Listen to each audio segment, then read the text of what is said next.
할머니, 할머니인 척하세요. 거지 청년이 재벌 회장을 뒤에서 끌어안고 귀에 속삭였어요. 당신 누구야? 갑자기 나타난 청년의 놀란 장금자 회장이 말을 하려는 순간 그의 커다란 손이 입을 틀어막았어요. 잠금 할매 어디 갔어? 당장 찾아. 뒤에서 금자 회장의 목숨을 노리는 조폭들의 목소리가 그녀와 점점 가까워지고 있었어요. 그녀는 공포에 질려 눈을 질끈 감았습니다. 12월 어느 날 밤, 서울에는 기록적인 폭설이 내리고 있었습니다. 텔레비전 뉴스에서는 30년 만에 대설주의보가 내려졌다고 야단이었죠. 하얀 눈이 쉴 새 없이 쏟아지는 밤, 재개발 구역의 비탈길 위로 고급 세단 한 대가 미끄러지듯 달리고 있었습니다. 차 안에는 70대 후반쯤 되어 보이는 할머니가 앉아 있었어요. 바로 한식 그룹을 이끄는 장금자 회장이었습니다. 금자 회장의 숨은 턱까지 차올라 있었어요. 가슴이 터질 것만 같았죠. 백미러를 힐끗 보는 금자 회장의 눈에는 공포가 가득했습니다. 별표 이렇게 죽을 순 없어. 별표. 금자 회장은 떨리는 목소리로 중얼거렸습니다. 아직 찾지도 못한 손자가 있었거든요. 25년 전 국밥집을 하던 시절 잃어버린 3살 배기 손자. 그 아이를 찾지 못한 채 죽을 수는 없었어요. 사실 불과 3시간 전까지만 해도 금자 회장은 본가 저택에 있었습니다. 조카인 미숙이가 차를 한 잔 권했었죠. 그런데 그 차를 마신 뒤로 어지러움이 몰려왔어요. 그나마 다행인 건 속이 좋지 않아 화장실을 다녀온 덕분에 정신을 조금이나마 차릴 수 있었어요. 정신을 차리려고 서재로 갔다가 금자는 우연히 금자의 유일한 혈육인 조카 미숙의 전화 통화 소리를 듣게 됐습니다. 오늘 밤 처리하세요. 깨끗하게요. 사고로 꾸미고. 그 순간 금자 회장은 깨달았습니다. 자신이 길러준 조카, 밥 먹여주고 학교 보내준 그 조카가 자신을 죽이려 한다는 것을요. 금자 회장은 몰래 차를 빼돌려 도망쳤습니다. 하지만 이미 검은 승합차 한 대가 뒤따라 있었어요. 차가 더 이상 앞으로 나아가지 못했습니다. 눈이 너무 많이 쌓여서 바퀴가 헛돌기만 했어요. 금자 회장은 차문을 열고 밖으로 나왔습니다. 발에는 명품 하이힐을 신고 있었죠. 폭설이 쏟아지는 한밤중에 하이힐을 신고 뛰어야 하는 70대 노인. 금자는 한 걸음 한 걸음 눈밭을 헤쳐나갔어요. 눈이 무릎까지 쌓여서 발을 뗄 때마다 푹푹 빠졌습니다. 숨이 가빠서 가슴이 찢어질 것만 같았어요. 그런데 발을 헛디뎠습니다. 하이힐 굽이 뚝 하고 부러졌어요. 아! 금자는 눈밭에 고꾸라졌습니다. 손바닥이 얼음장 같은 눈에 닿으며 찢어지는 듯한 아픔이 밀려왔어요. 무릎도 까졌죠. 하지만 일어서야만 했습니다. 뒤에서 발소리가 들렸거든요. 금자는 부러진 하이힐을 벗어던지고 맨발로 뛰기 시작했습니다. 차가운 눈이 발바닥을 에이는 듯 아팠어요. 발자국마다 빨간 피 자국이 찍혔지만 멈출 수가 없었습니다. 그때였습니다. 뒤에서 끼익하는 브레이크 소리가 들렸어요. 검은 승합차였습니다. 차문이 벌컥 열리더니 덩치 큰 남자 3명이 우르르 내렸어요. 손에는 쇠파이프와 몽둥이를 들고 있었습니다. 제일 앞에 선자가 쇠파이프를 눈바닥에 질질 끌며 걸어왔어요. 철컥철컥 소리가 고요한 밤 공기를 갈랐습니다. 자애는 담배를 입에 문 채 비웃는 듯한 표정으로 말했어요. 장 회장, 거기서 어디까지 도망갈 건데? 오늘 밤이 제삿날인 줄 아셔? 옆에 있던 깡패들도 낄낄거리며 웃었습니다. 오, 할매가 맨발로 뛰네. 귀엽게 생겼네. 금자 회장은 골목 안쪽으로 뛰어들었어요. 하지만 이게 웬걸 막다른 골목이었습니다. 막다른 곳이었죠. 금자는 담을 잡고 기어오르려 했지만 힘이 없었어요. 70대 노인의 몸으로는 불가능했습니다. 뒤에서 깡패들의 발소리가 점점 가까워졌어요. 쿵, 쿵, 쿵 눈을 밟는 묵직한 소리가 들렸습니다. 여기 있네. 쥐새끼 잡았다. 금자 회장의 심장이 미친 듯이 뛰었습니다. 숨소리가 거칠어지고 입김이 하얗게 피어올랐어요. 눈물이 볼을 타고 흘러내렸습니다. 별표 이대로 죽는 건가? 우리 준우도 찾지도 못하고. 별표 가까운 데서 소리가 들렸어요. 미안하지만 돈 받고 하는 일이라서요. 편하게 보내드릴게. 바로 그때였습니다. 골목 반대편에서 이상한 소리가 들렸어요. 끼익끼익. 쇠바퀴가 눈길을 구르는 소리였습니다. 소름이 끼칠 만큼 섬뜩한 소리였죠. 깡패들이 동작을 멈추고 뒤를 돌아봤습니다. 어둠 속에서 무언가가 천천히 다가오고 있었어요. 고물과 폐지를 가득 실은 낡아 빠진 리어카였습니다. 리어카를 끄는 건 20대 후반쯤 되어 보이는 건장한 청년이었어요. 허름한 패딩 점퍼에 털모자를 푹 눌러쓰고 있었죠. 얼굴은 그을음과 먼지로 더러웠지만 눈만큼은 맑고 순수해 보였습니다. 곰처럼 덩치가 큰 청년이었어요. 청년은 리어카를 멈추고 주위를 둘러봤습니다. 맨발의 할머니, 흉기를 든 깡패들. 무슨 일이 일어나고 있는지 한눈에 알 수 있었어요. 금자 회장과 청년의 눈이 마주쳤습니다. 금자 회장의 눈에는 절박함이 가득했어요. 청년의 눈에는 결의가 서려 있었죠. 청년의 머릿속에 고아원 원장 할머니가 했던 말이 떠올랐습니다. 별표 도움이 필요한 사람은 내가 지켜드려야 한다. 그게 사람 도리다. 별표. 청년은 생각할 겨를도 없이 결정을 내렸습니다. 리어카 손잡이를 놓고 금자 회장에게 다가갔어요. 번개같이 금자 회장의 어깨를 낚아챘습니다. 금자 회장이 놀라서 비명을 지르려는 순간 청년이 귀에 대고 급히 속삭였어요. 할머니, 숨 참으세요. 제가 살려드릴게요. 그리고는 금자 회장을 리어카 짐칸 구석에 구겨 넣었습니다. 골판지와 폐지 사이 빈틈이었어요. 그 위에 냄새나는 낡은 소미불을 뒤집어 씌웠죠. 이불에서는 묵은 때와 음식물 쓰레기 냄새가 진동했습니다. 리어카는 것 보기엔 다시 폐지와 고물로 가득 찬 평범한 거지 청년의 수레가 됐어요. 그 할매가 어디 숨은 거야? 쥐새끼 같이. 그때였습니다. 깡패 두목이 청년에게 다가오며 쇠파이프를 휘둘렀습니다. 얘야, 거기서. 청년이 갑자기 표정을 바꿨어요. 입을 반쯤 벌리고 멍청한 표정을 지었습니다. 그리고 바보처럼 어우하며 말했어요. 아이고, 우리 할매 또 똥 쌌나. 냄새가 왜 이래요? 청년은 이불을 들춰보는 척하며 코를 박았습니다. 아이고 할매, 기저귀 좀 차야지. 이불 아래 숨은 금자 회장은 숨을 죽였어요. 악취에 숨이 막혔지만 꾹 참아야 했습니다. 심장이 터질 듯 뛰었죠. 두목이 청년의 멱살을 확 잡아챘습니다. 얘야, 이 거지 새끼야. 귀 좀 똑바로 세우고 잘 들어. 여기 밍크 코트 입은 늙은 여자 못 봤어? 청년은 겁먹은 척하며 눈을 동그랗게 떴어요. 밍크요? 우리 할매는 기저귀도 없어서 신문지 쓰는데. 냄새 맡아보실래요? 청년이 정말로 이불을 살짝 들쳐 올렸어요. 순간 악취가 확 퍼졌습니다. 썩은 음식물 쓰레기와 상한 생선 냄새가 섞인 지옥 같은 냄새였죠. 깡패들이 하며 뒷걸음질 쳤습니다. 두목이 코를 막으며 청년을 밀쳐냈어요. 으악. 더럽게 지저분한 놈, 저리 꺼져. 옆에 있던 깡패가 구역질을 하며 말했어요. 형님, 여기 아무도 없는 것 같은데요? 그 할매는 다른 데로 갔을거려. 두목이 침을 뱉으며 돌아섰어요. 그때 옆쪽에서 무언가 떨어지는 소리가 났습니다. 저기다. 애들아 빨리 잡아. 깡패들이 소리를 지르며 달려갔습니다. 그들의 소리가 점점 작아졌어요. 청년은 깡패들이 완전히 사라질 때까지 리어카 옆에 서서 기다렸습니다. 깡패들이 완전히 사라진 걸 확인한 청년이 이불을 살짝 들쳤어요. 부드러운 목소리로 말했습니다. 할머니, 괜찮으세요?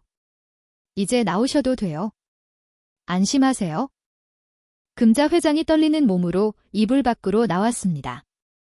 얼굴은 새하얗고 입술은 파랗게 질려 있었어요.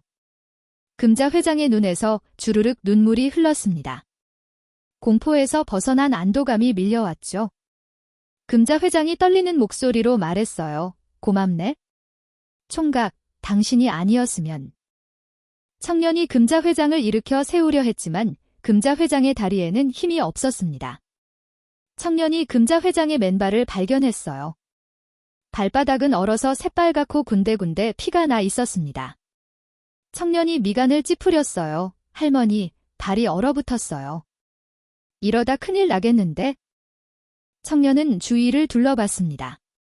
깡패들이 다시 올 수도 있었어요. 이 추운 밤에 할머니를 두고 갈 수는 없었죠.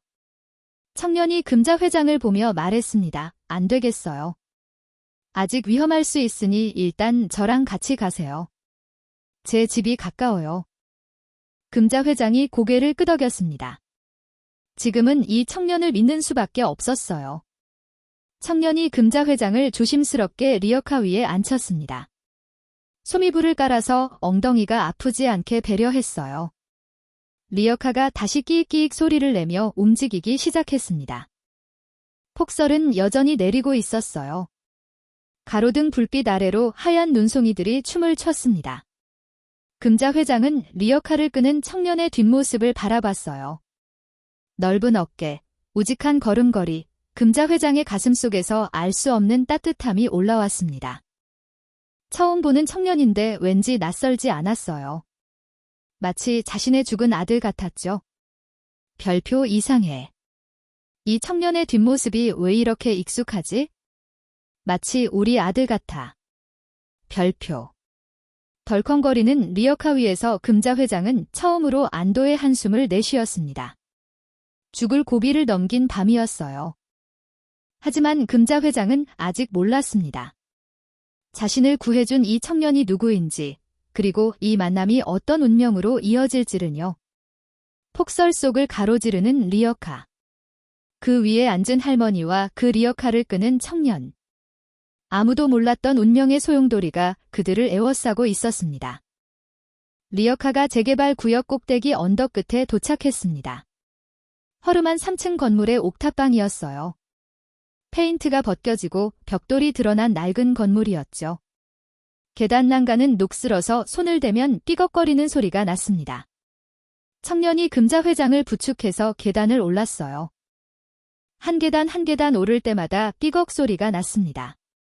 청년이 낡은 철문을 열었어요. 끼익하는 소리와 함께 방 안이 드러났습니다. 고작 5평 남짓한 방이었어요. 벽지는 곰팡이로 얼룩져 있었고 천장 구석에는 거미줄이 쳐져 있었습니다. 창문 틈으로는 외풍이 들어왔어요. 방 안인데도 입김이 나올 정도로 추웠습니다. 난방이라고는 전기장판 하나가 전부였죠. 방 한쪽에는 접이식 밥상이 놓여 있었고 낡은 이불이 개져 있었어요. 벽에는 색바랜 유도복과 낡은 검은 띠가 걸려 있었습니다. 청년이 금자 회장을 아랫목에 조심스럽게 앉혔어요. 전기장판이 깔린 곳이었습니다. 여기가 제일 따뜻해요. 그리고는 낡은 수건에 미지근한 물을 적셔서 금자 회장의 맨발을 조심스럽게 닦아줬어요. 발바닥에 난 상처를 보고 청년이 미간을 찌푸렸습니다. 할머니, 이거 소독해야 돼요. 청년은 구급상자를 꺼냈습니다. 낡은 과자 틴 케이스였어요. 그 안에서 밴드와 빨간 약을 꺼내 금자 회장의 발에 발라줬습니다. 손길이 조심스럽고 다정했어요. 오늘 한 끼도 먹지 못했던 금자는 청년의 다정함에 마음이 사르르 녹아들고 있었어요. 그때였어요. 꼬르륵. 금자의 뱃속에서 소리가 요동쳤습니다. 그러자 청년이 방구석 선반을 뒤지며 말했습니다. 부자들은 이런 거 안 드시겠지만 이거라도 드시고 힘내세요. 청년이 꺼낸 건 컵라면 하나와 냉장고에서 꺼낸 참치캔이었어요. 냉장고라고 해봤자 소형 냉장고였죠. 청년은 전기포트에 물을 끓여 컵라면을 만들었습니다. 참치캔은 뜨거운 물에 말아줬어요. 가난하지만 최선을 다해 대접하는 모습이었습니다. 금자 회장이 라면을 후루룩 먹으며 청년을 관찰했어요. 꼬질꼬질한 얼굴이었지만 때를 벗기면 분명 잘생겼을 것 같은 윤곽이었습니다. 그렇게 청년의 얼굴을 자세히 보기 시작했어요. 쌍꺼풀 없는 큰 눈, 긴 속눈썹. 그런데 그 눈은 마치 25년 전 죽은 아들과 똑같은 눈이었어요. 금자 회장의 가슴이 철렁 내려앉았습니다. 숟가락을 든 손이 미세하게 떨렸어요. 청년이 말하는 목소리마저 죽은 아들을 닮았습니다. 낮고 따뜻한 음색이었죠. 금자 회장은 말도 안 된다고 생각했지만 머릿속으로는 계산을 했어요. 청년은 20대 후반으로 보였습니다. 만약 손자 준우가 살아있다면 딱 그 나이였죠. 별표 설마, 아닐 거야. 설마. 별표 금자 회장의 가슴이 두근거리기 시작했습니다. 기대와 두려움이 교차했어요. 그때 청년은 라면을 다 먹고 국물까지 마셨습니다. 후, 따뜻하다. 청년이 자신의 패딩 점퍼를 만지작거렸어요. 눈에 젖어 축축하고 찝찝했습니다. 청년이 금자 회장을 돌아보며 말했어요. 할머니, 저 옷 좀 갈아입을게요. 눈 좀 돌려주세요. 금자 회장이 고개를 돌렸습니다. 하지만 시선은 자꾸 청년 쪽으로 향했어요. 청년이 젖은 패딩을 벗고 속에 입었던 낡은 후드티도 벗었습니다. 마지막으로 해진 러닝셔츠를 머리 위로 벗어 올렸어요. 누런 불빛 아래 청년의 상반신이 적나라하게 드러났습니다. 유도를 해서 그런지 단단한 근육이었어요. 하지만 금자 회장의 눈은 근육이 아닌 다른 곳에 고정됐습니다. 오른쪽 어깨부터 등 한가운데까지 이어지는 거대한 화상 흉터였어요. 붉고 쭈글쭈글한 피부. 마치 녹은 촛농이 굳어버린 것처럼 울퉁불퉁했습니다. 어른 손바닥 3개를 합친 것보다 큰 크기였어요. 불규칙하게 번진 모양이었습니다. 금자 회장의 동공이 지진난 듯 흔들렸습니다. 숨이 목구멍에서 막혔어요. 순간 금자 회장의 눈앞에 25년 전 장면이 생생하게 펼쳐졌습니다. 좁고 비좁은 국밥집 주방. 손님이 몰려 정신없던 저녁 시간이었죠. 거대한 스테인리스 육수 냄비에는 소뼈를 푹 끓인 뜨거운 국물이 보글보글 끓고 있었어요.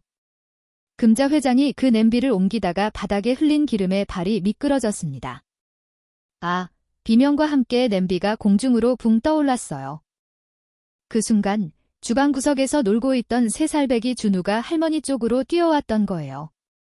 뜨거운 육수가 쏴악 하는 소리와 함께 아이의 오른쪽 어깨와 등을 덮쳤습니다.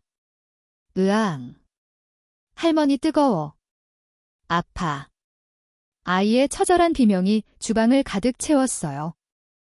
금자 회장이 아이를 안고 울부짖었죠. 아이고 준우야. 뜨거워서 어떡하니. 할머니가 미안해, 미안해. 아이를 업고 병원으로 뛰어갔던 그날 밤. 돈이 없어 의사 앞에 무릎 꿇고 빌었던 기억. 온몸에 붕대를 감고 누워있던 작은 준우. 금자 회장이 정신을 차렸습니다. 눈앞에는 등을 돌린 채 서 있는 청년이 있었어요. 금자 회장이 떨리는 손을 뻗으며 물었습니다. 총각, 그 등은 왜 그래? 청년이 새 옷을 입으며 담담하게 대답했어요. 아, 이거요. 어릴 때 할머니가 국밥집 같은 걸 하셨던 것 같은데 그때 데인 것 같아요. 근데 너무 어릴 때라 잘 기억이 안 나요? 3살 때 일이라서. 흉하죠. 그래서 목욕탕도 잘 안 가요?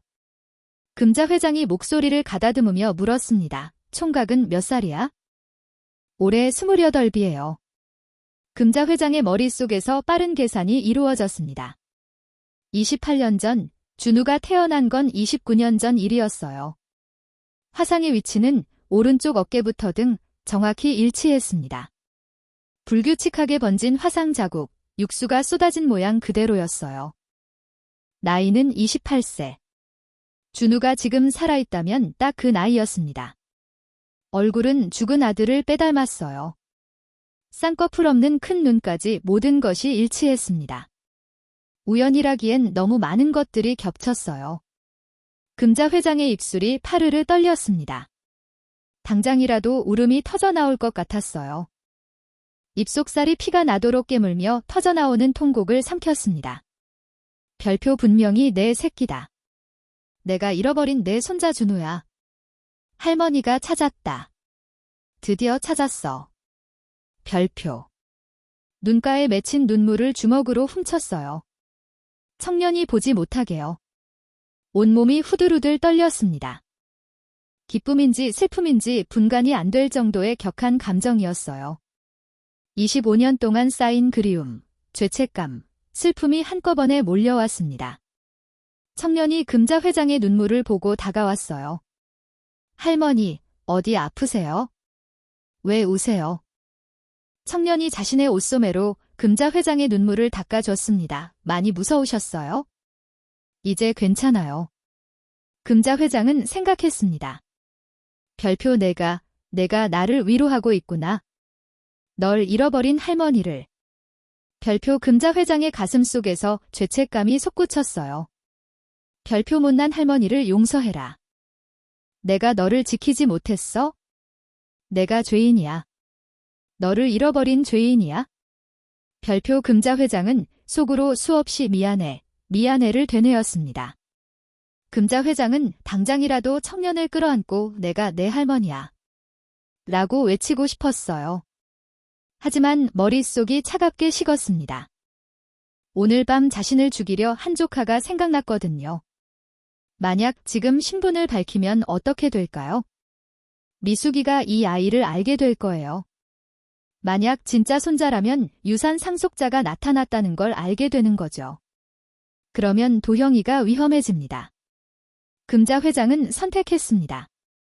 참는 거예요. 손자를 지키기 위해서는 지금은 참아야 했어요. 금자 회장이 눈물을 닦으며 속으로 다짐했습니다.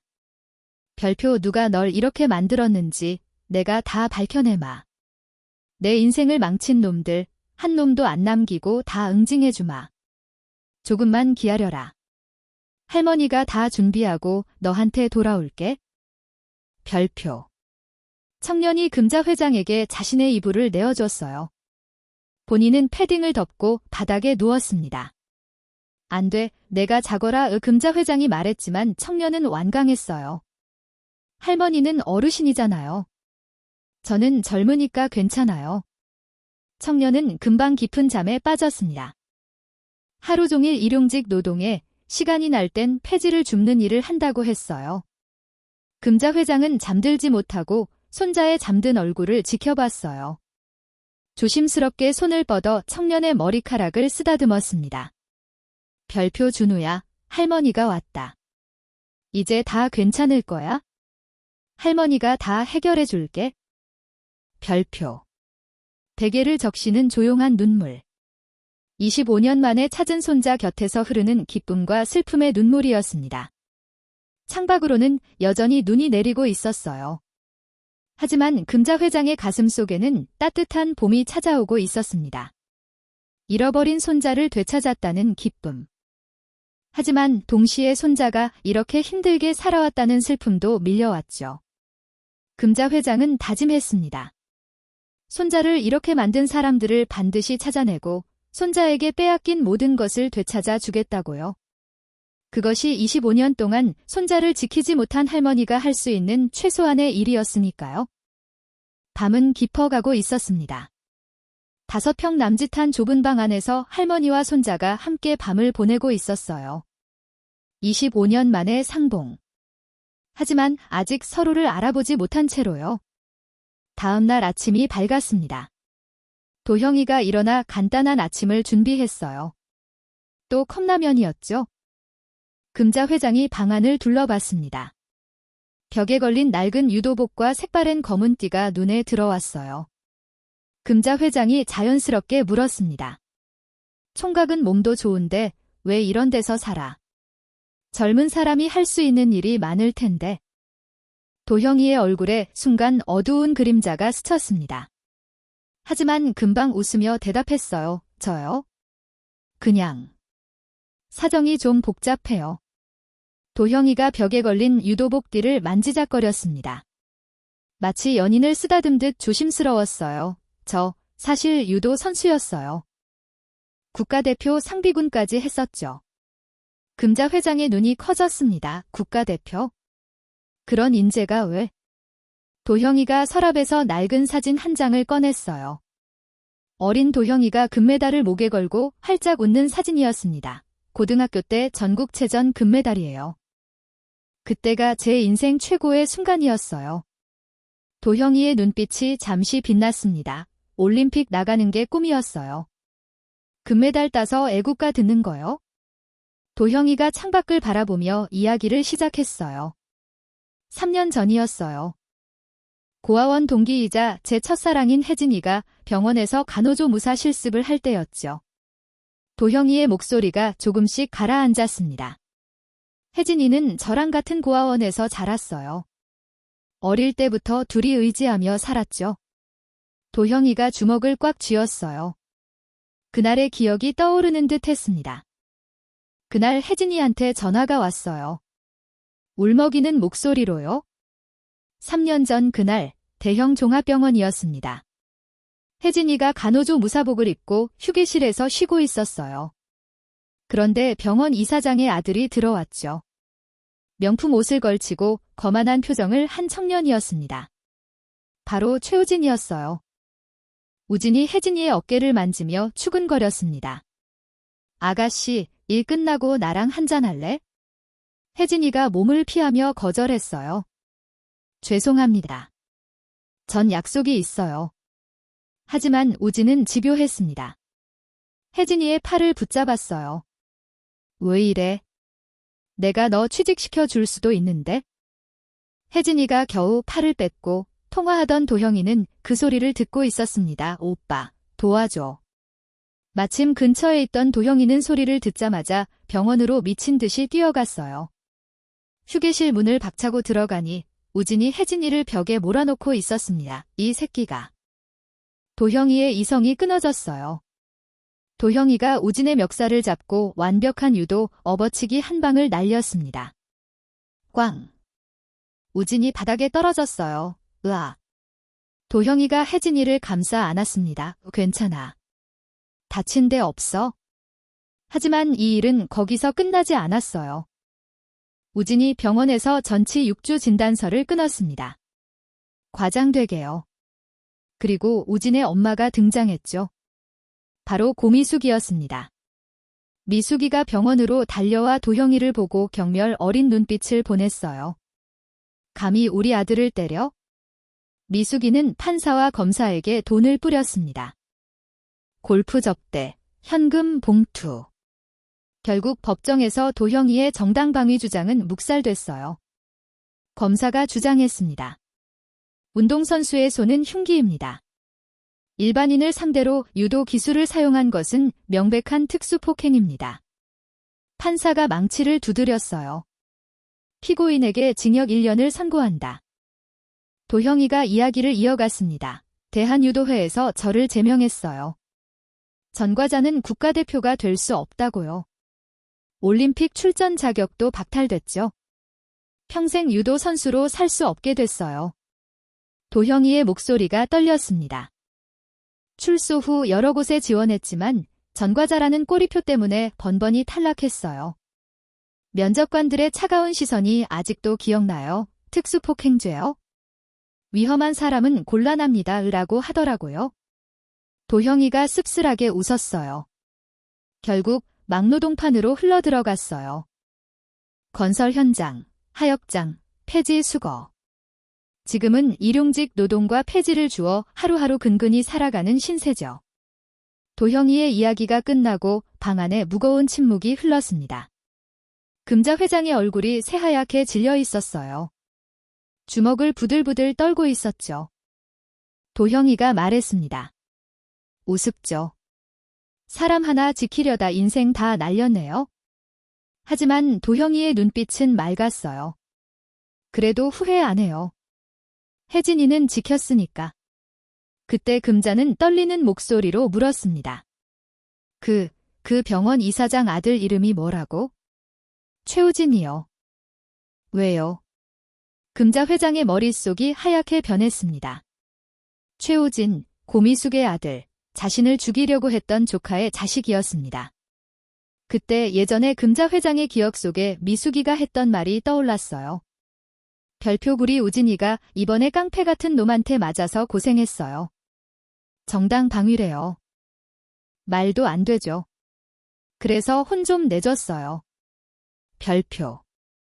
금자는 이제 알았습니다. 미숙이는 아들이 잘못했다는 걸 알면서도 돈으로 재판을 조작했던 거예요. 금자 회장의 내면에서 서늘한 살기가 올라왔어요. 도형이가 덧붙였습니다. 혜진이는 고아원에서 서로 둘만 의지하며 자란 친구예요. 그 아이 지키려다 이렇게 된 거 후회 안 해요. 금자 회장의 분노가 더 깊어졌습니다. 손자뿐 아니라 손자가 지키려던 아이까지 다 건드렸구나. 도형이가 창밖을 보며 말했어요. 이제 와서 억울해도 소용없어요. 그냥 열심히 살아야죠. 도형이의 눈에는 원망이 없었습니다. 그저 담담하게 현실을 받아들인 사람의 눈빛이었어요. 이렇게 착한 아이가, 이렇게 바보같이 착한 내 손자가. 금자는 자신의 손자라고 확신하고 있었어요. 금자 회장의 가슴이 미어졌습니다. 분노와 슬픔과 죄책감이 뒤섞였어요. 금자 회장이 속으로 이를 갈았습니다. 별표 기다려라. 내가 빼앗긴 금메달, 내가 잃어버린 시간. 할머니가 다 되찾아 주마. 너를 이렇게 만든 놈들 한 놈도 안 남기고 다 응징해 주마. 별표. 창밖이 밝아오고 있었어요. 하룻밤이 지났습니다. 금자 회장이 일어서며 말했습니다. 총각, 나 이제 가봐야겠다. 도형이가 걱정스러운 얼굴로 말했어요. 할머니, 정말 괜찮으세요? 집이 어디신데요? 금자 회장이 웃으며 거짓말을 했습니다. 괜찮아. 딸이 마중 나올 거야. 금자 회장이 도형이의 손을 꽉 잡았어요. 총각, 정말 고마웠어. 내가 아니었으면 난. 도형이가 손사래를 쳤습니다. 아니에요. 당연한 일을 했을 뿐이에요. 금자가 도형이의 얼굴을 마지막으로 한 번 더 깊이 바라봤습니다. 별표 곧 다시 온다. 할머니가 꼭 돌아온다. 별표. 금자는 문을 나섰어요. 하지만 계단을 내려가며 눈물을 훔쳤습니다. 손자를 두고 가야 하는 게 너무 아팠거든요. 하지만 지금은 참아야 했어요. 손자를 지키기 위해서는 철저히 준비해야 했습니다. 금자의 머릿속에는 이미 계획이 세워지고 있었어요. 조카 미숙과 그녀의 아들 우진을 응징할 계획, 손자에게 빼앗긴 모든 것을 되찾아줄 계획. 할머니의 전쟁이 본격적으로 시작되려 하고 있었습니다. 도형이가 화장실을 다녀온 뒤 금자 회장은 이미 사라진 뒤였어요. 접이식 밥상 위에는 쪽지 한 장이 놓여 있었습니다. 별표 총각, 고마웠어. 할머니가 평생 잊지 않을게. 별표. 쪽지 밑에는 꼬깃꼬깃한 10,000원짜리 지폐 20장이 놓여 있었어요. 20만 원이었습니다. 도형이가 돈을 보고 황급히 문을 열어 복도를 둘러봤지만 금자 회장은 이미 없었어요. 도형이가 쪽지를 가슴에 품었습니다. 별표 왠지 할머니처럼 편안했는데 다시 볼 수 있으려나? 별표. 한편 택시를 타고 본가 저택에 도착한 금자 회장. 집안이 발칵 뒤집혀 있었어요. 하인들이 우왕좌왕하고 경찰도 와 있었습니다. 미숙이가 눈물 범벅으로 달려왔어요. 이모님. 어디 가셨었어요? 밤새 연락이 안 돼서 경찰까지 불렀잖아요. 미숙이가 금자 회장을 껴안으며 우는 척했습니다. 하지만 눈빛은 차가웠어요. 미숙의 속마음은 달랐죠. 별표 이 늙은 여우가 어떻게 살아 돌아왔지? 분명 처리했다고 보고받았는데 별표. 금자 회장이 짐짓 멍한 표정을 지었습니다. 더듬거리며 말했어요. 내가 길을 잃었어. 머리가 자꾸 깜빡깜빡해. 주위를 두리번거리며 물었습니다. 여기가 우리 집 맞아? 저 사람들은 누구야? 미숙의 눈이 빛났어요. 이모님, 괜찮으세요? 어젯밤 일 기억나세요? 금자 회장이 대답했습니다. 어젯밤. 나 뭐 했더라? 기억이 안 나네.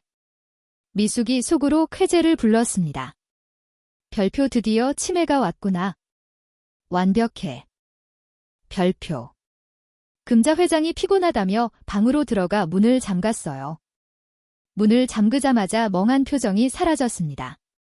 날카로운 눈빛으로 변했죠. 금자 회장이 서랍 속 핸드폰을 꺼내 박 실장에게 전화했어요. 박 실장, 지금 당장 내 방으로 와의 뒷문으로 들어와. 아무도 모르게. 10분 후, 박 실장이 뒷문을 통해 은밀히 방으로 들어왔습니다. 금자 회장이 벽에 걸린 그림을 치웠어요. 숨겨진 금고가 드러났습니다. 손자의 생일로 설정된 비밀번호를 눌렀죠. 삐삐삐 금고가 열렸어요. 금고 안에는 현금 다발과 비밀 서류, 통장들이 있었습니다. 금자 회장이 현금 뭉치를 꺼내며 말했어요. 김도형이라는 청년 뒷조사해. 빚이 얼마인지, 전과 기록, 어떻게 된 건지 싹 다 가져와. 그리고 그 청년이 감옥 간 사건 재판 기록 전부 떠와. 박 실장이 조심스럽게 말했습니다. 회장님, 고 전무가 어제부터 수상합니다. 박 실장이 세부 사항을 설명했어요. 새벽에 이상한 번호로 통화하고 흥신소 직원을 만났다고요. 그리고 어제 금자 회장 차에 GPS 추적기가 발견됐다고 했습니다. 금자 회장이 이를 갈았어요. 저것들이 뭔가 눈치챘어. 내 손자 도형이가 위험하다. 금자 회장이 명령했습니다. 고미숙의 동태를 24시간 감시해. 누구 만나는지, 전화통화는 누구랑 하는지 전부 보고해. 금자 회장이 창밖을 보며 말했어요. 박 실장, 만약 고미숙이 김도형의 존재를 알게 되면 어떻게 하겠어? 해치려 들겠지? 그렇겠죠? 그래. 그 계집은 유산만 보이면 친엄마도 죽일 계집이야. 금자 회장이 명령했습니다. 시장 상인회장한테 연락해. 그리고 도형이 집 주변에 CCTV 3군데 설치해. 골목 입구, 집 앞, 뒷문. 만약에 저놈들이 뭘 꾸민다면 반드시 증거를 남겨야 해. 박 실장이 고개를 끄덕였어요. 알겠습니다. 초소형으로 눈에 안 띄게 설치하겠습니다. 금자 회장이 낡은 주소록을 꺼냈습니다. 수십 년 전 국밥 장사 시절부터의 인맥이었어요. 금자 회장이 전화를 돌리기 시작했습니다. 김 회장, 나 장금자야. 오래간만이지. 내 부탁 하나만 들어줘. 박 사장, 잘 지냈어? 나 도움 좀 받아야겠어? 전국 시장 상인회. 웬만한 조폭보다 정보력이 빠르고 의리가 강한 조직이었어요. 금자 회장이 말했습니다. 재개발 구역 3동 옥탑방. 거기 사는 청년 근처에 쥐새끼 한 마리도 얼씬 못하게 24시간 감시하고 지켜줘. 머리카락 한 올이라도 다치면 안 돼, 절대. 밤늦게까지 금자 회장은 박 실장이 가져온 도형이의 자료를 봤어요. 어린 도형이가 금메달 목에 걸고 환호하는 사진, 판결문 징역 1년이라는 글자. 금자 회장이 사진 속 도형이의 얼굴을 쓰다듬었습니다. 별표 준우야, 할머니가 곁에 없어서 이렇게 고생했구나. 이제는 할머니가 지켜줄게. 반드시. 별표. 창밖을 보며 불안한 예감에 잠을 이루지 못했어요. 어둠 속에서 번뜩이는 금자 회장의 눈빛. 폭풍전야의 밤이었습니다. 다음 날 금자 회장이 은행장들에게 연락했습니다. 고미숙이 운영하는 계열사 대출을 회수하고 신규 대출을 막아라. 미숙 모자가 운영하는 사업체들의 자금 흐름이 막히기 시작했어요. 미숙은 영문도 모른 채 자금난에 시달리게 됐습니다. 별표 이상해. 왜 갑자기 돈줄이 막히지? 설마 이모님이? 별표. 미숙이 의심하기 시작했어요. 할머니 대 조카, 보이지 않는 전쟁이 시작되고 있었습니다. 며칠이 지났습니다. 금자 회장의 지시로 도형이의 빚이 모두 갚아졌어요. 그리고 도형이 주변에는 24시간 감시 조직이 배치됐고 초소형 CCTV도 설치됐습니다. 금자 회장은 매일 밤 도형이의 사진을 보며 다짐했어요. 손자를 지켜내고 손자의 원수를 갚고 손자에게 빼앗긴 모든 것을 되찾아 주겠다고요. 하지만 금자 회장은 몰랐습니다. 미숙도 가만히 있지 않을 거라는 거요. 미숙도 자신만의 계획을 세우고 있었거든요. 더 위험하고 잔인한 계획으로요. 거대한 폭풍이 몰려오고 있었습니다. 할머니의 사랑과 조카의 탐욕이 정면으로 부딪힐 날이 다가오고 있었어요. 일주일이 지났습니다. 조카 미숙이 본가 응접실에서 서류를 검토하고 있었어요. 지난 일주일간 이상한 일들이 계속됐거든요. 중요한 결제권이 보류됐습니다. 은행 대출이 갑자기 회수됐어요. 거래처들이 계약을 미루기 시작했죠. 미숙이 펜을 탁 내려놓았습니다. 노인이 노망난 척하면서 딴 주머니 차는 거 아니야? 며칠 전까지만 해도 멍청하게 굴던 금자가 의심스러워졌어요. 미숙이 비서에게 명령했습니다. 장 회장 주변 사람들 미행시켜. 특히 박 실장. 사설탐정을 고용해 박 실장의 동선을 추적했어요. 이틀 후 탐정이 보고서를 들고 왔습니다. 박 실장이 재개발 구역에 다녀왔습니다. 김도형이라는 청년의 빚을 대신 갚아주었습니다. 흥신소에서 가져온 김도형의 사진을 탁자에 펼쳤어요. 미숙이 사진을 보는 순간 손이 멈췄습니다. 들고 있던 컵을 떨어뜨려 깨졌어요. 뭐야? 사진 속 청년, 쌍꺼풀 없는 큰 눈, 선한 인상. 어딘가에서 많이 본 얼굴이었어요. 미숙의 머릿속에 25년 전 어린 준우의 얼굴이 떠올랐습니다. 3살배기 아이, 똑같은 눈매, 똑같은 웃는 모습. 미숙의 얼굴이 새하얗게 질렸어요.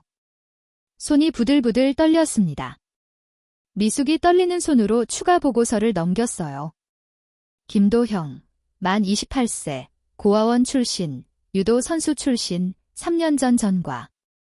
그리고 바로 도형이가 사는 곳 주소를 보는 순간 자신이 25년 전 운전기사에게 시킨 말이 떠올랐습니다. 별표 재개발 구역 시장통에 갖다 버려. 아무도 못 찾게 멀리. 다신 눈에 띄지 못하게. 별표. 미숙이 의자에 주저앉았어요. 별표 살아 있었어. 이 시한폭탄이 살아 있었다고. 별표. 온몸에 소름이 돋았습니다. 만약 금자가 알아버리면? 미숙이 떨리는 손으로 아들에게 전화했어요.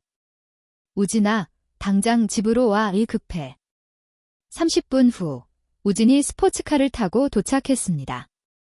엄마, 무슨 일이야? 미숙이 서재문을 잠그고 블라인드를 내렸어요. 아무도 못 듣게요? 미숙이 사진을 우진에게 던졌습니다. 우진아, 큰일 났다.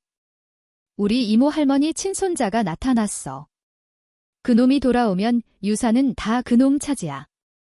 우리 회사는 끝이야. 우진이 사진을 자세히 봤어요. 그리고 눈이 커졌습니다. 엄마, 이 자식 나한테 덤비다 감옥 간 그 유도 놈이잖아. 미숙이 놀라 물었어요. 뭐? 내가 아는 놈이야? 우진이 3년 전 일을 설명했습니다. 병원에서 여자 하나 건드렸는데 그 남자친구가 나 패버렸어요. 엄마가 돈 써서 감옥 보냈잖아요.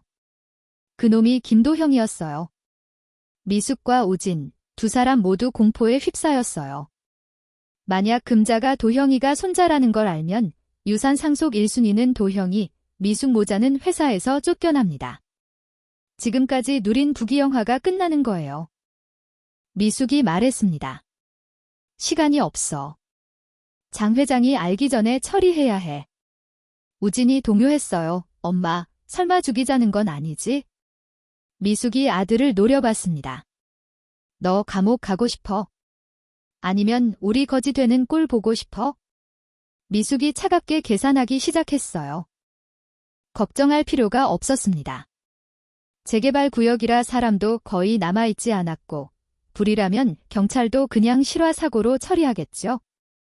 미숙이 아들에게 명령했습니다. 장 회장이 알아차리기 전에 당장 움직이자. 오늘 밤 쥐도 새도 모르게 태워버려. 아마 거기서 불나도 아무도 관심 없을 거야.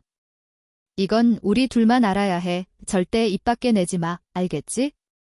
우진이 평소 나쁜 일을 지시하던 양아치 친구들에게 연락했어요. 돈 줄 테니까 일 하나만 해줘. 간단해. 주유소에서 휘발유통 2개를 구매했습니다.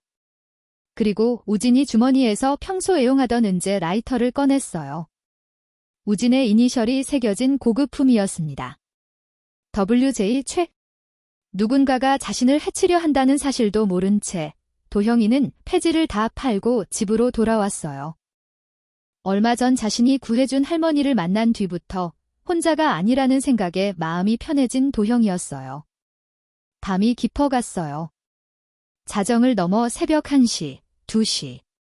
달도 구름에 가려진 어두운 밤이었습니다. 도형이는 평화롭게 잠들어 있었어요. 고요한 숨소리만 들렸죠. 그 시각, 우진은 양아치들과 만나 휘발유통을 나눠줬습니다. 깨끗하게 처리해. 미숙은 창밖을 보며 차가운 미소를 지었어요. 손에 든 와인잔을 천천히 기울이며 혼자 축배를 들었습니다. 그리고 금자는 침대에 누워 있었지만 잠들지 못했어요. 불안한 예감이 들었거든요. 창밖을 응시하며 뒤척였습니다. 누구도 몰랐습니다. 이 밤이 모든 것을 바꿔놓을 운명의 밤이라는 것을요. 폭풍이 몰려오고 있었습니다. 할머니의 사랑과 악마의 탐욕이 정면으로 부딪힐 밤, 도형이의 목숨이 위태로운 밤이었어요. 새벽 2시, 가장 깊은 잠에 빠지는 시간이었습니다. 재개발 구역은 고요했어요. 검은색 승합차가 헤드라이트를 끄고 골목 입구에 정차했습니다. 차에서 내리는 건장한 남자 3명 우진이 사주한 양아치들이었어요. 손에는 빨간 휘발유통을 2개씩 들고 있었습니다. 총 6개의 휘발유통이었죠. 양아치 두목이 도형이의 옥탑방을 올려다봤어요. 저기다. 3층 옥탑방. 확실하게 해. 양아치들이 콘크리트 계단을 조용히 올라갔습니다. 삐걱거리는 소리를 최소화하며요.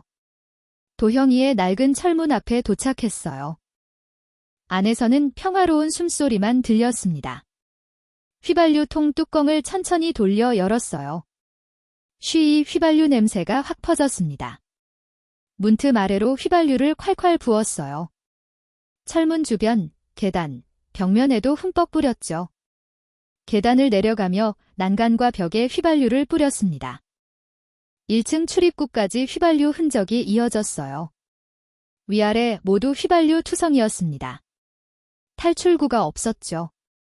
양아치 두목이 우진에게 받은 은재 라이터를 꺼냈어요. 우진의 이니셜이 달빛에 반짝였습니다. 짤칵 라이터에 불이 붙었어요. 작은 파란 불꽃이었죠. 라이터를 휘발유 웅덩이에 던졌습니다. 잠깐의 침묵. 그리고 하르르르르르르. 불길이 순식간에 번졌어요. 마치 살아있는 뱀처럼 계단을 타고 올라갔습니다. 불이 공기를 집어삼키는 소리가 났어요. 나무와 벽지가 타는 소리. 두목이 만족스럽게 웃었습니다. 이야, 활활 잘 탄다. 가자. 양아치들이 차에 올라탔어요. 엔진 시동을 걸고 두목이 우진에게 전화했습니다. 처리 완료했습니다. 깨끗하게요. 승합차가 골목을 빠져나갔어요. 100m 뒤에는 붉은 불길. 아무도 뒤도 안 돌아보고 사라졌습니다. 하지만 그들이 놓친 게 있었어요. 계단 옆 덤불에 떨어진 은재 라이터요. 도형이가 매캐한 연기 냄새에 눈을 번쩍 떴습니다. 방안이 뿌옇게 흐려져 있었어요. 천장 틈새로 검은 연기가 스며들고 있었습니다. 불이다. 도형이가 벌떡 일어났어요. 문을 열려고 손잡이를 잡는 순간 뜨거워서 손을 확 뗐습니다. 아, 뜨거워. 손잡이가 불에 달궈져 있었어요. 낡은 이불로 손을 감싸고 문을 열어보려 했지만 밖은 이미 화염지옥이었습니다. 복도 전체가 불바다였어요. 계단도 불길에 휩싸여 있었죠. 나갈 수가 없었습니다. 도형이가 창문으로 달려가 열었어요. 하지만 3층 높이 뛰어내리면 죽음이었습니다.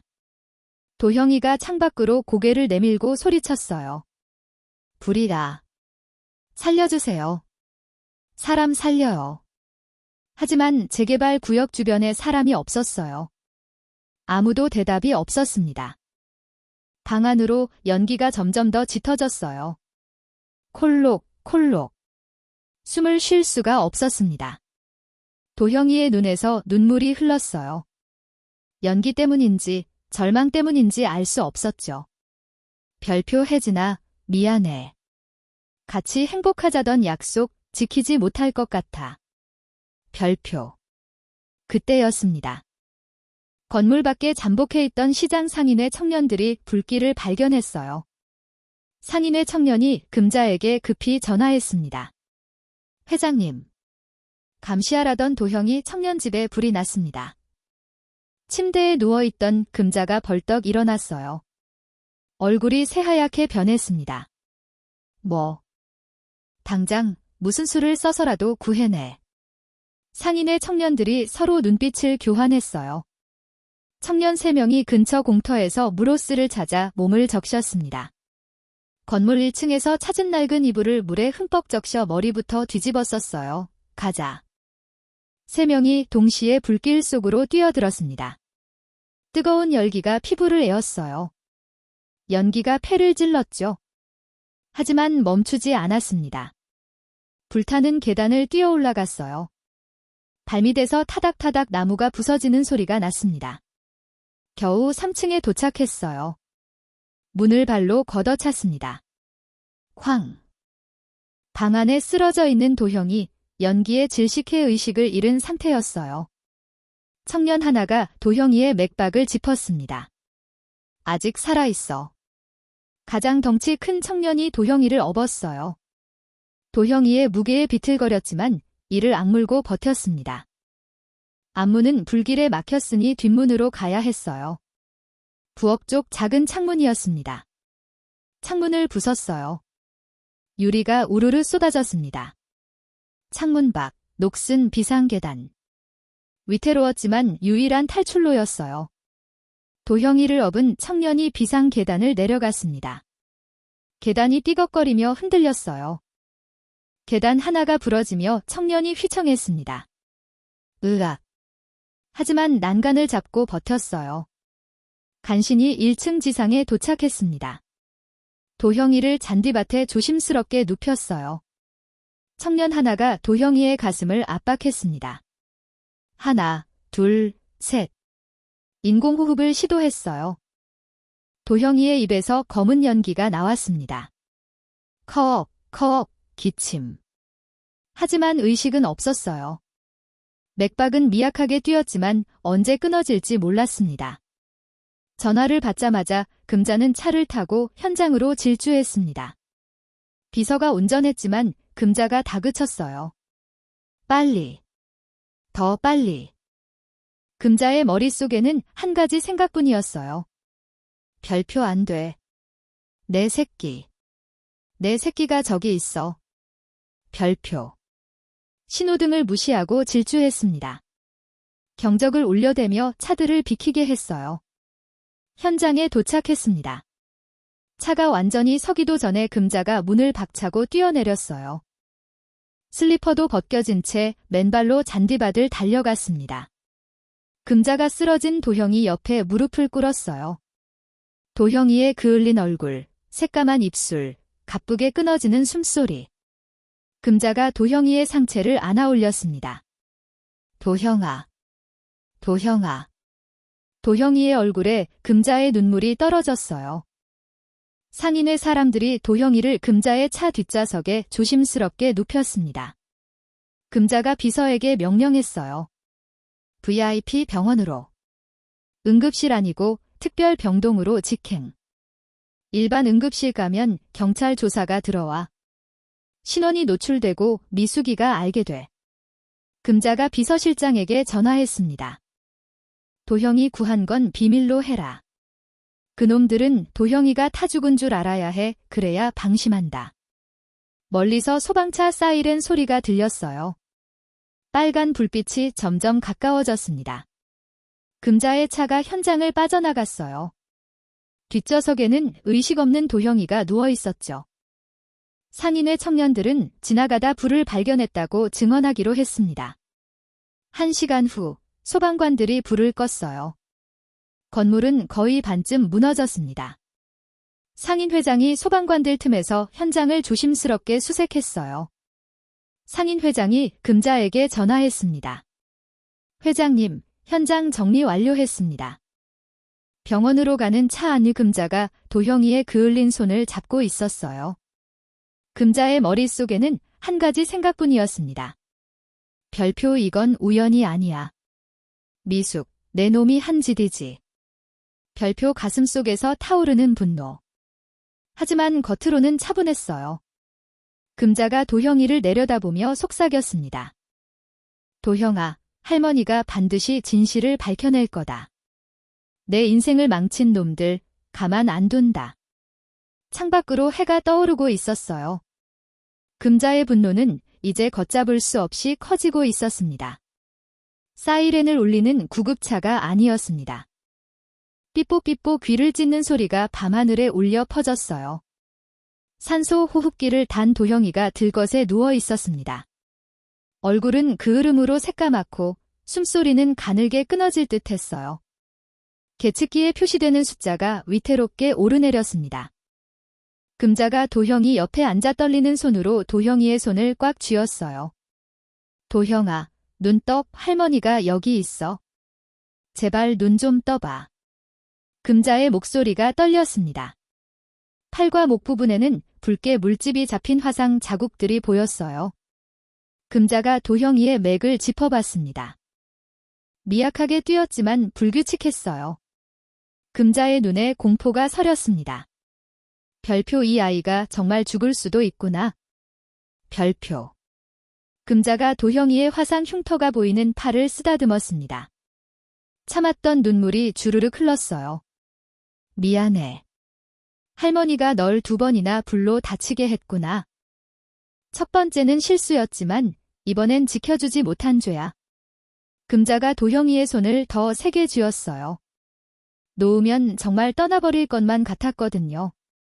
별표, 제발, 제발 살아만 있어 다오. 할머니가 너 찾느라 25년 걸렸어.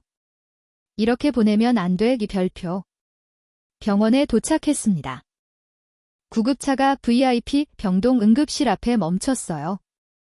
의료진이 우르르 몰려나와 도형이를 들것에 이송했습니다. 산소포화도 떨어지고 있습니다. 맥박 불안정. 도형이가 응급실 안으로 사라졌습니다. 자동문이 닫혔죠. 응급실 위 빨간 불이 켜졌어요. 수술 중. 금자의 기억이 25년 전으로 돌아갔습니다. 25년 전 그날이 떠올랐어요. 작은 준우가 끓는 육수에 데였던 날, 금자가 주먹으로 바닥을 내리쳤습니다. 별표, 내가 조심했어야 했는데, 별표. 내가 미끄러지지만 않았어도 아이의 화상이. 조금 나아질 무렵이었어요. 금자가 시장에 국밥 재료를 사러 가야 했습니다. 조카 미숙이에게 준우를 맡겼죠. 미숙아, 30분만 봐줘. 준우 재우고 바로 올게. 장을 보고 30분 뒤 돌아왔을 때 집은 텅 비어 있었어요. 준우도 없고 미숙도 없었습니다. 1시간 뒤 돌아온 미숙이 말했어요. 준우가 혼자 나가서 놀다가 안 들어왔어요. 제가 찾아봤는데 없어요. 금자가 시장통을 미친 듯이 뛰어다니며 외쳤습니다. 준우야. 준우야. 어디 있니? 할머니야. 목이 쉬도록 부르짖었어요. 밤새도록 시장 구석구석을 뒤졌습니다. 경찰서에 실종 신고를 했지만 무성의한 대답뿐이었어요. 하루, 이틀, 일주일. 실종아동센터, 보육원, 고아원. 안 찾아본 곳이 없었어요. 그렇게 평생을 손자를 찾아다녔지만 준우는 흔적도 없이 사라져 버렸습니다. 금자가 고개를 들어 응급실 문을 노려봤어요. 여전히 켜져 있는 빨간 불. 금자가 응급실 문을 노려보며 이를 갈았어요. 별표, 도형아, 너만 살아라. 할머니가 25년 동안 찾아 헤맨 내가 이렇게 가면 안 된다. 살아서 할머니한테 돌아와라. 별표. 금자가 주머니에서 박 실장이 건넨 유전자 검사 의뢰서를 꺼내봤어요. 도형이의 칫솔과 금자의 머리카락, 이미 검사소에 보낸 상태였습니다. 내일이면 결과가 나온다. 금자가 중얼거렸어요. 별표 제발 사람만 있어 다오. 내가 내 손자라는 걸 증명하게 해다오. 별표. 희망과 절망 사이에서 흔들리는 할머니의 밤이었습니다. 복도시계는 새벽 3시를 가리키고 있었어요. 가장 춥고 어두운 시간이었습니다. 금자는 딱딱한 의자에 앉아 움직이지 않았어요. 그저 두 손을 꽉 쥐고 기도했습니다. 별표 제발, 제발 별표. 그렇게 할머니의 긴 밤이 이어졌습니다. 25년을 기다린 재회가 이렇게 끝날 수는 없었어요. 절대로요. 응급실 빨간 불은 여전히 켜져 있었습니다. 금자의 기도는 계속됐어요. 손자가 돌아올 때까지, 손자가 눈을 뜰 때까지 금자는 그 자리를 떠나지 않을 거예요. 밤은 깊었지만 금자의 의지는 더욱 단단해지고 있었습니다. 손자를 살리고 손자의 원수를 갚고 손자를 제자리에 돌려놓겠다는 결심. 그것만이 금자를 지탱하는 힘이었어요. 새벽 공기는 차가웠지만 금자의 가슴 속에는 뜨거운 불이 타오르고 있었습니다. 사랑의 불이자 복수의 불이었죠. 병원 VIP 병동 응급실, 적색등이 켜져 있었습니다. 응급실 문이 열리고 주치의가 나왔어요. 마스크를 벗으며 심각한 표정을 지었습니다. 의사가 금자에게 다가와 조심스럽게 말했어요. 연기 흡입이 심각합니다. 72시간이 고비입니다. 각오하셔야 합니다. 금자가 의사 가운을 붙잡았습니다. 돈은 얼마든지 쓸 테니까 제발 살려만 주세요. 제발요. 의사가 고개를 끄덕였어요. 최선을 다하겠습니다. 의사가 다시 응급실로 들어갔습니다. 도형이가 중환자실로 옮겨졌어요. 각종 기계에 연결된 모습이었습니다. 48시간이 지났습니다. 도형이의 상태가 악화됐어요. 산소 포화도가 위험 수치로 떨어졌습니다. 금자는 중환자실 유리창 밖에서 하염없이 지켜봤어요. 화재 후 벌써 72시간째 되는 새벽 5시였습니다. 기적처럼 도형이의 눈꺼풀이 미세하게 떨렸어요. 당직 간호사가 발견했습니다. 선생님, 환자 의식이 돌아오고 있습니다. 의사가 달려와 확인했어요. 동공 반응 체크, 맥박 확인. 의사가 안도의 한숨을 쉬었습니다. 의식이 돌아오고 있습니다. 복도에서 기다리던 금자가 벌떡 일어났어요. 정말이요? 그때였습니다. 박 실장이 뛰어와 금자에게 급히 서류 봉투를 건넸습니다. 말씀하신 대로 회장님이 보관하고 계셨던 아드님의 유품에서 채취한 DNA와 대조했습니다. 빨간 글씨로 친자 확인 검사 결과 대조비라고 적혀 있었어요. 금자가 떨리는 손으로 봉투를 뜯었습니다. 종이를 펼쳤어요. 가장 아래 줄, 친자 관계 성립 확률 99,999%. 금자가 종이를 가슴에 품고 소리 없는 통곡을 했습니다. 도형이가 완전히 눈을 떴어요. 천장이 희미하게 보였습니다. 도형이가 가늘게 중얼거렸어요. 할머니, 할머니, 어디 계세요? 간호사가 놀랐습니다. 환자분, 정신 차리세요. 여기 병원이에요. 도형이가 고개를 돌리며 찾았어요. 그 할머니. 괜찮으세요? 도형이는 구급차에서 자신을 부르며 애처롭게 부르던 할머니를 기억했던 것이었어요. 저를 구해주신 분이시죠? 복도에 있던 금자가 달려 들어왔습니다. 금자가 도형이의 손을 꽉 잡았어요. 내가 여기 있다. 할머니가 여기 있어? 도형이가 희미하게 웃었습니다. 목소리는 쉬었지만 따뜻했어요. 할머니, 이번엔 할머니가 저를 구해주신 거예요. 금자가 눈물을 닦으며 대답했습니다. 그래, 내가 너 구했다. 앞으로도 계속 지킬 거다. 절대 놓지 않을 거야. 도형이가 금자의 손을 꽉 쥐었어요. 25년 만에 처음으로 할머니 손을 잡는 손자였습니다. 금자는 이 온기를 평생 잊지 못할 거예요. 말하지 않아도 느껴지는 피의 연결. 두 사람 모두 알 수 없는 안도감을 느꼈습니다. 소식을 들은 혜진이가 급하게 병원으로 달려왔어요. 간호사복 차림이었습니다. 중환자실 유리창 밖에서 도형이를 보고 오열했어요. 오빠. 오빠. 금자가 혜진이를 알아봤습니다. 도형이가 인생을 걸고 지키려 했던 여자. 금자가 혜진이를 따로 복도로 데리고 나갔어요. 금자가 혜진이에게 진지하게 말했습니다. 혜진아, 도형이가 내 이야기 많이 했다. 너 때문에 감옥도 갔다고. 혜진이가 고개를 숙였어요. 누군지 알 수는 없었지만 혜진이가 움찔했습니다. 죄송해요. 제가 도형 오빠 인생 망쳤어요. 금자가 혜진이의 어깨를 감쌌습니다. 망치긴? 도형이는 내가 있어서 버텼어. 내가 도형이한테 가족이야. 금자가 조심스럽게 말했어요. 사실 나는 도형이 친할머니야. 혜진이의 눈이 커졌습니다. 네. 친할머니요. 금자가 간단히 설명했어요. 25년 전 잃어버린 손자, 최근 재회, 화상 흉터로 확인, DNA 검사까지. 혜진이가 눈물을 흘렸습니다. 그럼 도형 오빠가 혼자가 아니었구나. 금자가 혜진이의 어깨를 토닥였어요. 그럼 너도 혼자가 아니지. 이제부터 혜진이도 내 손주며느리다.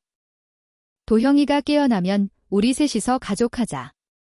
알았지? 혜진이가 처음으로 가족이라는 말을 듣고 눈물을 쏟았습니다.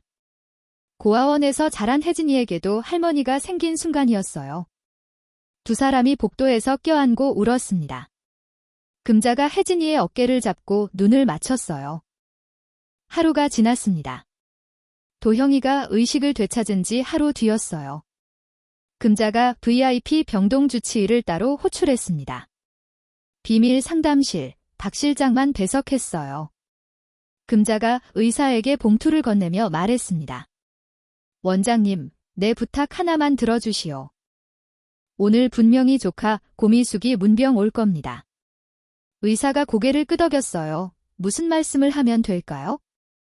금자가 차갑게 정확하게 지시했습니다. 첫째, 김도형 환자는 뇌손상이 심각해서 회복 가망이 거의 없다. 깨어나도 식물인간일 가능성이 높다고 하시오. 금자가 계속 말했어요. 둘째, 나는 화재 현장에서 연기를 과다 흡입했고 손자를 잃을지 모른다는 극심한 충격 때문에 급성 선망 증상이 왔다고 하시오. 노인이 큰 충격받으면 흔히 그렇지 않소? 의사가 고개를 끄덕였습니다. 선망은 의학적으로도 충분히 발생 가능합니다. 특히 회장님 연세에 급성 스트레스를 받으시면. 금자가 손을 들어 말을 잘랐어요. 그래, 그거요? 선망 때문에 현실 인지가 안 되고 헛소리하고 기억도 오락가락한다. 이렇게 말하시오. 의사가 이해했다는 표정이었어요. 알겠습니다. 꼭 그 전무님께 그렇게 설명드리겠습니다. 금자가 눈빛을 날카롭게 세우며 경고했습니다. 예상대로 미숙이가 과일 바구니를 들고 병실로 찾아왔습니다. 겉으로는 걱정스러운 표정이었지만 눈빛은 차가웠어요. 이미 금자가 유전자 검사를 진행했고 친손자로 밝혀졌다는 건 알고 난 뒤였어요. 이모님, 많이 놀라셨죠? 재개발 구역엔 왜 가셔서? 금자가 미숙을 알아보지 못하는 척을 했습니다. 그때 주치의가 차트를 들고 병실로 들어왔습니다. 미숙이 재빨리 의사를 붙잡았어요.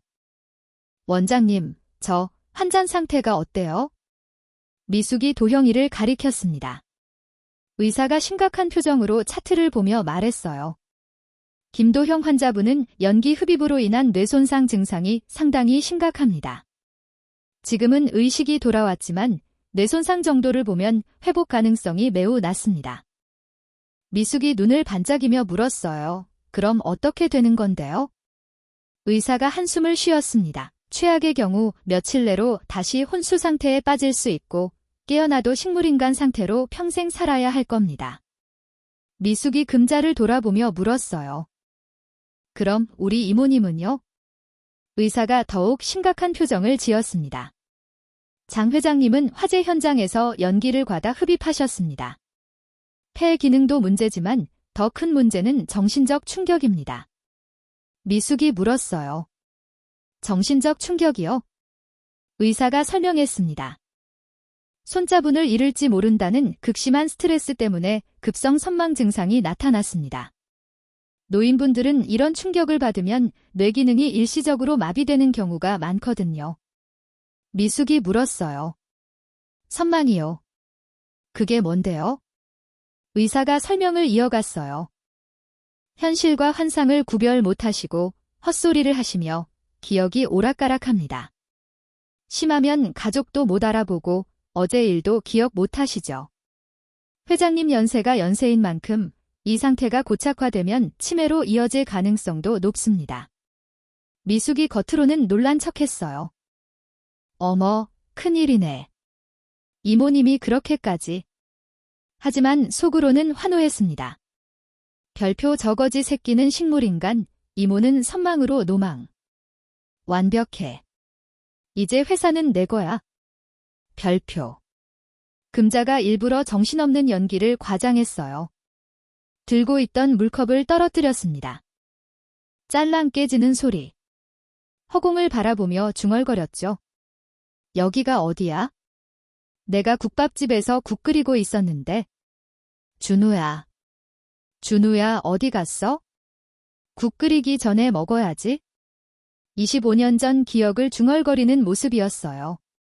미숙이 금자 앞에서 손을 흔들어 봤습니다. 이모님, 저 미숙이에요. 회사 서류요. 금자가 멍하니 미숙을 보다가 엉뚱한 소리를 했어요. 미숙이. 아, 너 장 보러 가니? 준우 좀 봐줘. 25년 전 상황을 재현하는 거였습니다. 미숙이 속으로 비웃었어요. 별표 완전히 끝났네. 진짜 노망났어. 별표. 미숙이 가방에서 서류 봉투를 꺼냈습니다. 이번 주 취임식 서류. 미숙을 정식 회장으로 임명하는 문서였어요. 미숙이 금자의 손에 서류와 도장을 쥐어주며 달래듯 말했습니다. 이모님, 여기 도장만 찍으시면 돼요. 준우 찾아드릴게요. 금자가 멍한 표정으로 도장을 찍었어요. 손이 떨리는 연기를 했습니다. 미숙이 서류를 낚아채듯 가져와 가방에 넣었어요. 입가에 승리의 미소가 번졌습니다. 미숙이 의사에게 다가가 인사했어요. 원장님, 이모님 잘 부탁드려요. 저 이제 회사 일이 바빠서. 의사가 고개를 끄덕이며 배웅했습니다. 미숙이 병실 문을 열고 나갔어요. 딸깍 문이 닫히는 소리. 미숙이 복도를 걸으며 혼자 웃었습니다. 문이 닫히고 병실에 잠시 침묵이 흘렀어요. 그 순간 금자의 눈빛이 칼날처럼 날카롭게 변했습니다. 멍한 표정은 온데간데 없었어요. 서늘한 미소가 입가에 걸렸습니다. 금자가 도장 찍은 서류 사본을 천천히 찢어버렸어요. 중환자실 유리창 너머 도형이를 바라봤습니다. 별표 도형아, 조금만 기다려라. 할머니가 너 집어삼킨 놈들 하나도 안 남기고 다 쓸어버릴 테니까. 별표. 할머니의 복수가 시작되었습니다. 그것은 25년을 기다린 피보다 진한 천륜의 심판이었어요. 일주일이 지났습니다. 그룹본사 대강당에서는 미숙의 제2대 회장 취임식이 화려하게 열리고 있었습니다. 샹들리에가 빛나는 대형 연회장이었어요. 200명이 앉을 수 있는 규모였죠. 무대에는 대형 현수막이 걸려 있었습니다. 고미숙 신임 회장 취임식. 정재계 인사들과 기자들로 가득했어요. 웅장한 클래식 음악이 울려 퍼졌습니다. 무대 뒤 VIP 대기실, 미숙과 우진이 샴페인을 들고 있었어요. 미숙이 거울 앞에서 명품 정장 차림을 확인했습니다. 만족스러운 미소를 지었죠. 우진이 샴페인을 홀짝이며 말했어요. 엄마, 그 거지 새끼 오늘 내일 한다던데? 계속 내 앞길에 거슬리게 하더니 잘 됐지 뭐. 미숙이 립스틱을 바르며 대답했습니다. 당연하지. 이모님도 충격받아서 오늘 못 나와. 이제 이모님도 곧 요양원 모셔드리자. 세상은 우리 거야. 두 사람이 샴페인 잔을 부딪혔어요. 땡그랑. 웅장한 음악과 함께 조명이 어두워졌습니다. 사회자가 무대에 올랐어요. 신사숙녀 여러분, 오늘 이 역사적인 순간에 함께 해주셔서 감사합니다. 미숙이 무대로 걸어 들어왔습니다. 박수 소리가 터져 나왔어요. 미숙이 단상에 올라 마이크 앞에 섰습니다. 거짓 눈물을 흘리며 연설을 시작했어요. 평생을 바쳐 회사를 일으키신 이모님의 뜻을 이어받아. 미숙이 목소리를 떨며 말했습니다. 건강이 안 좋으신 이모님을 대신해서 이 무거운 짐을 짊어지겠습니다. 하객들이 박수를 쳤어요. 일부는 감동한 표정이었습니다. 미숙이 연설을 이어가려는 그 순간이었습니다. 쿵. 행사장 뒷문이 거대한 소리와 함께 열렸어요. 참석자들이 고개를 돌려 뒷문을 바라봤습니다. 뭐지? 누구야? 휠체어를 탄 도형이가 보였어요. 정장을 입고 있었습니다. 혜진이가 휠체어를 밀고 있었어요. 단정한 원피스 차림이었죠. 그 옆에 금자가 왕의 귀환처럼 위풍당당하게 걸어 들어왔습니다. 명품 한복 차림이었어요. 머리는 단정하게 올렸고 눈빛은 날카롭고 강렬했습니다. 웅장하던 음악이 뚝 끊겼어요. 미숙의 마이크가 쿵 소리를 내며 떨어졌습니다. 미숙의 얼굴이 새하얗게 질렸어요. 눈이 커지고 입이 떡 벌어졌습니다. 우진이는 귀신을 본 듯 뒷걸음질 쳤어요. 뭐야? 왜 살아있어? 하객들이 웅성거렸습니다.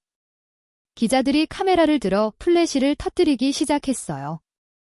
금자가 휠체어를 앞장 세우고 중앙 통로를 걸어갔습니다. 구두굽이 대리석 바닥을 두드리는 소리. 똑똑똑똑 금자가 단상 계단을 올라갔어요. 미숙을 팔로 밀쳐냈습니다. 금자가 마이크를 잡았어요. 건강이 안 좋아? 누구 마음대로 날 뒷방 늙은이 취급해. 참석자들이 술렁였습니다. 금자가 휠체어에 앉은 도형이를 가리켰습니다. 오늘 제 후계자를 소개합니다. 25년 전 잃어버렸던 내 유일한 핏줄, 내 친손자 김도형, 아니 장도형입니다. 장내가 순간 정적에 휩싸였어요. 그리고 폭발적인 웅성거림이 터져 나왔습니다. 무대 뒤 대형 스크린에 불이 켜졌어요. 친자 확인 증명서가 대문짝만하게 떴습니다. 장금자의 아들 장동민 그리고 장도형, 친자관계 성립 확률 99,999%. 국립과학수사연구원 도장이 선명했어요. 기자들이 미친 듯이 플래시를 터뜨렸습니다.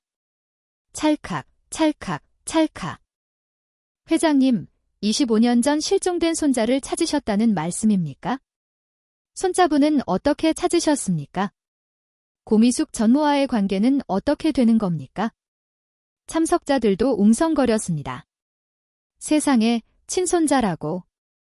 이건 모함이에요. 미숙이 소리쳤습니다. 저놈은 전과자예요. 할머니가 노망나서 사기꾼을 데려왔어요. 미숙이 도형이를 가리키며 소리쳤어요. 사기꾼이라고요. 일부 하객들이 동요했습니다. 전과자. 사기꾼. 휠체어에 앉아있던 도형이가 천천히 일어났어요. 혜진이가 마이크를 도형이에게 건넸습니다. 도형이의 목소리는 쉬었지만 또렷했어요. 전과자요. 누구 때문에 전과자가 됐는데요? 제 죄명은 특수폭행이 아니라 당신들 탐욕에 희생된 죄밖에 없습니다. 도형이가 계속 말했습니다. 정당방위였어요. 하지만 돈으로 판사를 매수했죠. 그게 당신들이잖아요. 하객들이 더욱 술렁였어요. 뭔 소리야? 돈으로 매수. 단상 아래에서 우진이 공포에 질린 얼굴이었습니다. 이마에 식은땀이 주르륵 흘렀어요. 슬금슬금 뒷걸음질 치며 출구를 찾았습니다. 도형이와 우진의 눈이 마주쳤어요. 도형이의 눈에는 3년간 삭힌 분노가 담겨 있었습니다. 금자가 싸늘하게 웃었어요. 사기. 누가 사기꾼인지 볼까? 금자가 비서실장에게 손짓했습니다. 무대 뒤 대형 스크린 화면이 바뀌었어요. 장내가 숨을 죽였습니다. 모든 시선이 스크린으로 향했죠. 흑백 CCTV 영상이었습니다. 날짜와 시간 표시. 화재 당일 새벽 2시 13분. 검은 승합차가 골목에 들어오는 장면. 양아치 3명이 휘발유통을 들고 내리는 모습. 계단을 올라가며 휘발유를 뿌리는 장면이 선명한 화질로 나왔어요. 가장 결정적인 장면. 우진이 직접 등장하는 장면이었습니다. 우진의 목소리가 선명하게 들렸어요. 엄마가 다 태워버리랬어. 죽여버려. 깨끗하게 처리하고 증거 남기지 마. 잠시 장내가 정적에 휩싸였습니다. 그리고 터져나오는 웅성거림, 저게 진짜야? 살인 미수잖아. 미쳤네. 완전 미쳤어. 기자들이 미친 듯이 셔터를 눌러댔어요. 카메라 플래시가 번개처럼 번쩍였습니다. 우진의 얼굴이 새하얗게 질렸어요. 다리가 후들거렸습니다. 박 실장이 무대로 올라왔어요. 손에는 투명 증거물 봉투가 있었습니다. 봉투를 들어 올렸어요. 안에는 은재 라이터가 있었습니다.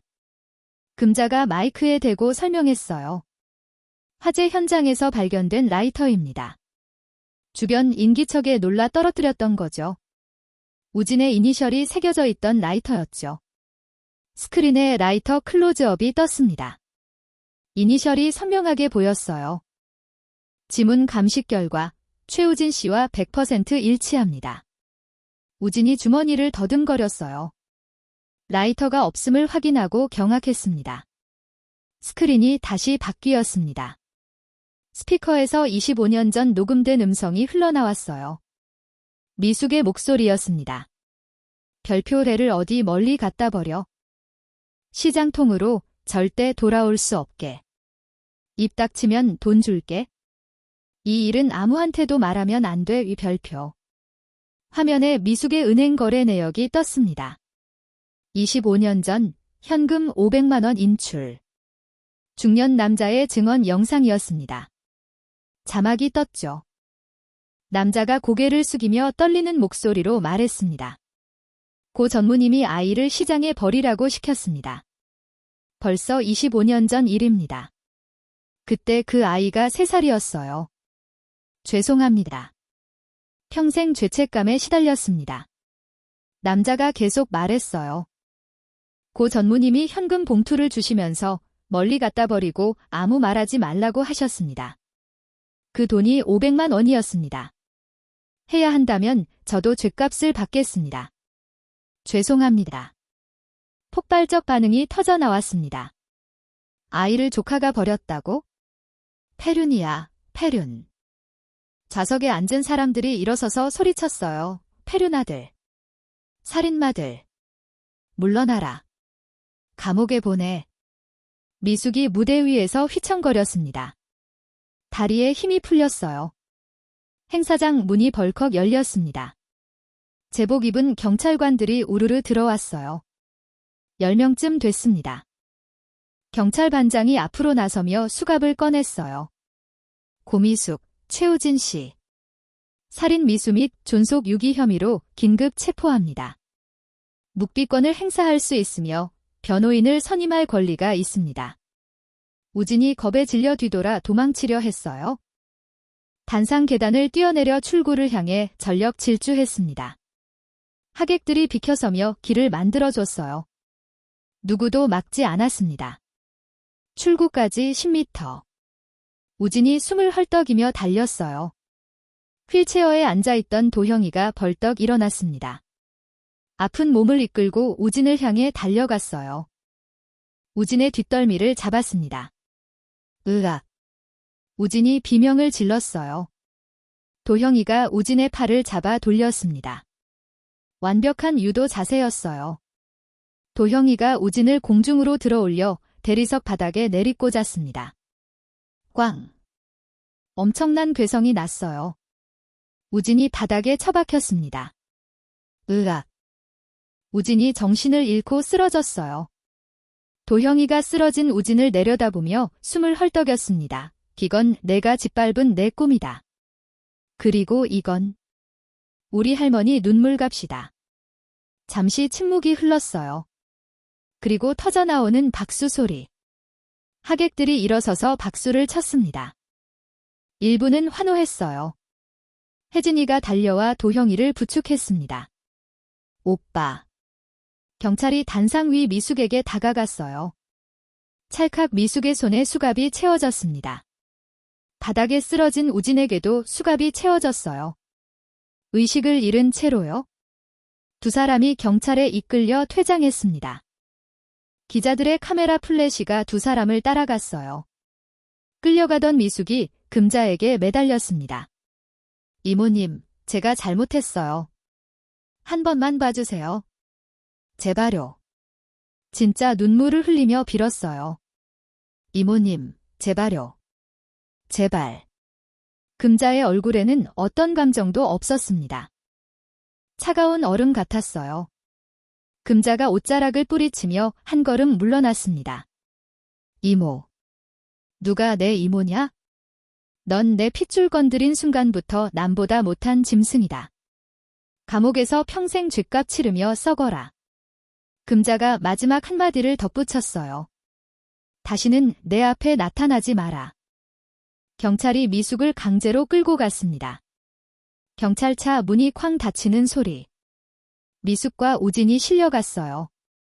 경찰차가 사이렌을 울리며 출발했습니다. 장내에 잠시 정적이 흘렀어요. 그리고 터져나오는 박수 소리. 점점 커졌습니다. 일부 하객들이 환호했어요. 정의가 승리했다. 잘 됐어. 도형이가 금자를 바라봤습니다. 눈에 눈물이 가득했어요. 도형이가 천천히 금자에게 다가갔습니다. 오 할머니. 생애 처음 부르는 호칭이었어요. 금자도 눈물을 글썽이며 팔을 벌렸습니다. 도형이가 금자를 와라 끌어안았어요. 금자가 도형이의 등을 쓰다듬으며 울었습니다. 미안하다. 널 지켜주지 못해서 미안해. 할머니가 늦었어. 너무 늦게 찾아서 미안해. 도형이도 눈물을 터뜨렸어요. 아니에요, 할머니. 이제라도 찾아주셔서 감사해요. 전 이제 혼자가 아니에요. 혜진이도 두 사람을 껴안았습니다. 세 사람이 서로 얼싸안고 울었어요. 하객들이 일어서서 박수를 쳤습니다. 기립 박수였어요. 기자들이 세 사람의 포옹 장면을 찍었습니다. 내일 헤드라인이 될 장면이었죠. 별표 25년 만에 찾은 손자, 조카의 음모 분쇄. 악은 반드시 심판받고 선은 반드시 승리한다. 별표 이것이 세상의 이치였습니다. 경찰차가 그룹 본사를 빠져나갔습니다. 뒷좌석에는 수갑을 찬 미숙과 우진이 앉아 있었어요. 미숙의 얼굴은 새하얗게 질려 있었고 우진은 업어치기를 당해 어깨가 빠진 듯 신음했습니다. 구치소 담장과 철조망이 보였어요. 미숙과 우진이 차에서 내렸습니다. 취재진들이 몰려와 플래시를 터뜨렸어요. 고미숙 씨, 손자를 유기한 이유가 뭡니까? 미숙이 고개를 숙였습니다. 평생 고개를 꼿꼿이 들고 살았던 미숙이었지만 이제는 고개를 들 수가 없었어요. 철문이 쾅 하고 닫혔습니다. 자유가 끝나는 소리였죠. 언론은 이 사건을 대대적으로 보도했어요. 25년 만에 찾은 손자, 조카의 배신과 살인모 모든 뉴스의 헤드라인을 장식했습니다. 한식그룹 고미숙, 친손자 유기 및 살인 미수 혐의로 구속, 25년 만에 극적 상봉, 할머니의 눈물. 여론은 들끓었어요. 인터넷 댓글은 분노로 가득했죠. 별표 저런 인간들이 사람이야? 별표. 별표 감옥에서 평생 썩어야 해. 별표. 한편 도형이는 병원에서 회복 중이었습니다. 화상은 많이 나아졌고 붕대도 대부분 풀렸어요. 금자와 혜진이가 매일 병실을 찾았습니다. 어느 날 대한유도회 회장이 병실을 방문했습니다. 정장을 차려입은 중년 남자였어요. 도형 씨, 저희가 사과드리러 왔습니다. 회장이 허리를 90도로 숙였어요. 3년 전, 정말 송구합니다. 명백한 정당방위였는데 제대로 조사하지 않고 제명 처분을 내렸습니다. 유도회 차원에서 공식 사과드립니다. 도형 씨의 선수 자격을 복원하겠습니다. 도형이의 눈에 눈물이 고였어요. 3년 동안 억울했던 마음이 풀리는 순간이었습니다. 감사합니다. 금자가 도형이의 손을 꽉 잡았습니다. 한 달이 지났습니다. 선고 공판이 열렸어요. 법정은 방청객들로 가득했습니다. 미숙과 우진이 수감복을 입고 피고인석에 앉았어요. 판사가 판결문을 읽었습니다. 피고인 고미숙에게 징역 15년을 선고한다. 피고인 최우진에게 징역 12년을 선고한다. 법정이 웅성거렸습니다. 미숙의 얼굴이 하얗게 질렸어요. 우진이는 고개를 떨구고 울기 시작했습니다. 판사가 망치를 두드렸어요. 이상으로 선고를 마칩니다. 방청석에서 박수가 터져 나왔습니다. 도형이가 눈물을 흘렸어요. 억울했던 3년, 고통받았던 25년이 비로소 끝나는 순간이었습니다. 금자가 도형이의 어깨를 감싸 안았습니다. 이제 끝났다. 다 끝났어. 미숙과 우진이 호송차에 실려갔어요. 경찰차가 사이렌을 울리며 출발했습니다. 방청석에 앉아있던 금자와 도형이가 두 사람을 바라봤어요. 미숙이 금자를 봤습니다. 잠시 눈이 마주쳤죠. 미숙의 눈에 후회가 스쳐 지나갔어요. 하지만 이미 늦었습니다. 금자는 표정 하나 변하지 않았죠. 악은 벌을 받았습니다. 반면 선은 보상받았어요. 도형이가 퇴원했습니다. 건강을 완전히 회복한 거예요. 금자가 도형이를 본가로 데려왔습니다. 이제 여기가 내 집이다. 넓은 한옥이었습니다. 마당에는 나무들이 심어져 있었어요.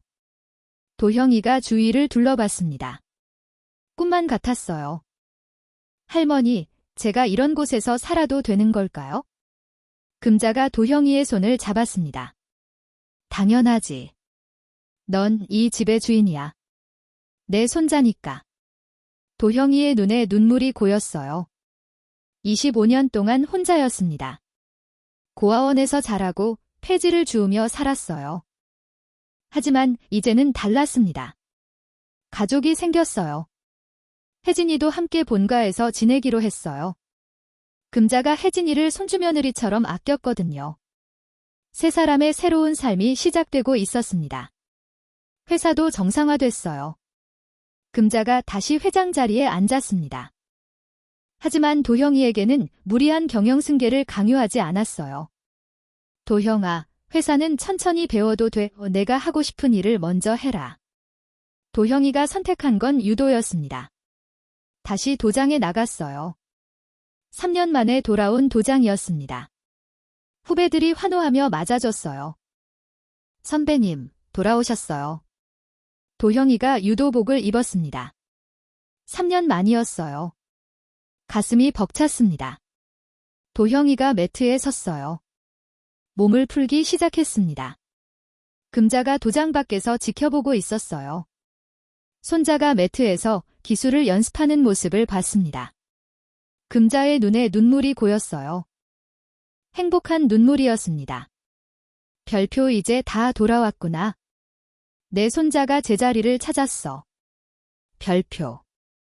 언론에서는 도형이의 복귀 소식을 보도했어요. 사람들은 도형이를 응원했습니다. 도형 선수, 화이팅! 금메달 꼭 따세요. 도형이는 다짐했습니다. 다시 올림픽 무대에 서겠다고요. 잃어버린 시간을 되찾겠다고요. 금자도 마찬가지였습니다. 25년 동안 찾아 헤맸던 손자를 되찾았어요. 이제 남은 인생은 손자와 함께 행복하게 살 겁니다. 악은 벌을 받았습니다. 선은 보상받았어요. 정의는 반드시 승리한다는 것, 그리고 사랑은 모든 것을 이긴다는 것. 해가 저물고 있었습니다. 금자와 도형, 혜진이가 함께 저녁 식탁에 앉았어요. 따뜻한 밥과 국, 반찬들이 차려져 있었습니다. 평범한 저녁 식사였지만 세 사람에게는 가장 소중한 시간이었어요. 금자가 밥그릇을 들며 말했습니다. 자, 우리 맛있게 먹자. 도형과 혜진이가 함께 대답했어요. 잘 먹겠습니다. 세 사람이 함께 웃었습니다. 가족의 웃음이었어요. 25년 만에 완성된 가족. 그 어떤 것보다 소중한 가족이었습니다. 1년이 흘렀습니다. 따스한 봄날이었어요. 벚꽃이 흐드러지게 핀 4월이었습니다. 금자의 본가 대저택 마당에는 벚나무가 만개했어요. 바람이 불 때마다 하얀 꽃잎이 하늘하늘 날렸습니다. 오전 10시, 햇살이 따사롭게 마당을 비추고 있었어요. 평화롭고 따뜻한 아침이었습니다. 지난 1년간 많은 일이 있었어요. 미숙과 우지는 교도소에서 복역 중이었습니다. 도형이는 재심을 통해 무죄를 받았어요. 전과 기록도 말소됐죠. 대한유도회에서 공식 사과를 했고 도형이는 다시 유도인으로 인정받았습니다. 도형이는 회사 경영 승계를 거부했어요. 대신 할머니의 뜻을 받들어 식품개발팀장으로 일하기로 했습니다. 금자가 말했었죠. 회사는 천천히 배워도 돼. 내가 하고 싶은 일을 해라. 도형과 혜진이는 결혼했습니다. 조촐하지만 따뜻한 결혼식이었어요. 하객은 많지 않았지만 진심 어린 축하를 받았습니다. 두 사람은 본가 별채에서 신혼생활을 하고 있었어요. 오늘은 금자의 80번째 생신이었습니다. 팔순이었죠. 화려한 호텔 잔치 대신 가족들끼리 소박한 식사 자리를 택했어요. 마당에 대청마루에 밥상을 차리기로 했습니다. 도형이가 한복을 입고 주방에서 요리를 하고 있었어요. 지난 1년간 금자에게 국밥 만드는 법을 배웠거든요. 오늘 메뉴는 소고기 미역국, 잡채, 갈비찜, 각종 나물 반찬이었습니다. 하나하나 정성을 다해 만든 음식들이었어요. 혜진이가 한복을 입고 반찬을 날랐습니다. 이제는 도형이의 아내였어요. 오빠, 국간 맞아요? 도형이가 국물을 맛보더니 고개를 끄덕였어요. 할머니 입맛에 딱 맞게 했어. 걱정 마. 두 사람이 서로 마주보며 미소 지었습니다. 1년 전만 해도 상상할 수 없었던 행복한 일상이었어요. 도형이가 마지막으로 미역국을 끓였습니다. 최상급 한우 사골 육수에 제주도 미역, 참기름을 넣었어요. 김이 모락모락 나는 미역국을 뚝배기에 담았습니다. 25년 전 사고의 원인이었던 국물이었어요. 하지만 이제는 사랑이 담긴 치유의 음식으로 재탄생한 겁니다. 대청마루에 둥근 밥상이 차려졌습니다. 창문으로 들어오는 따스한 봄 햇살이 밥상을 비쳤어요. 마당의 벚꽃 잎이 바람에 날려 들어왔습니다. 소박하지만 따뜻한 분위기였어요. 금자가 한복을 입고 대청으로 나왔습니다. 1년 전보다 훨씬 밝아진 얼굴이었어요. 주름 속에 미소가 가득했습니다. 도형과 혜진이가 일어나 큰절을 했어요. 할머니, 생신 축하드립니다. 금자가 손을 내저으며 웃었어요. 그래, 고맙다. 앉아라. 세 사람이 둥근 밥상에 둘러앉았어요. 도형이가 김이 모락모락 나는 미역국을 금자 앞에 놓았습니다. 할머니, 생신 축하드려요. 제가 끓였는데 간이 맞을지 모르겠네요. 금자가 뚝배기를 보며 잠시 말을 잃었어요. 눈시울이 붉어졌습니다. 25년 전 기억이 스쳐 지나갔거든요. 금자가 떨리는 손으로 국물을 한 숟가락 떴습니다. 천천히 입에 넣고 맛봤어요. 소고기 육수의 깊은 맛이 느껴졌습니다. 미역의 부드러움, 참기름 향. 25년 전 자신이 끓이던 그 맛이었어요. 아니, 그보다 더 정성스러운 맛이었습니다. 맛있다. 정말 맛있다. 금자의 눈에서 기쁨의 눈물이 툭 떨어져 국물에 섞였습니다. 도형과 혜진, 금자가 서로 손을 잡았어요. 금자가 조용히 말했습니다. 오늘 이렇게 가족이 함께 할 수 있어서 감사합니다. 25년을 헤맨 끝에 다시 만난 우리 준우, 그리고 우리 손주며느리 혜진이 맛있게 먹겠습니다.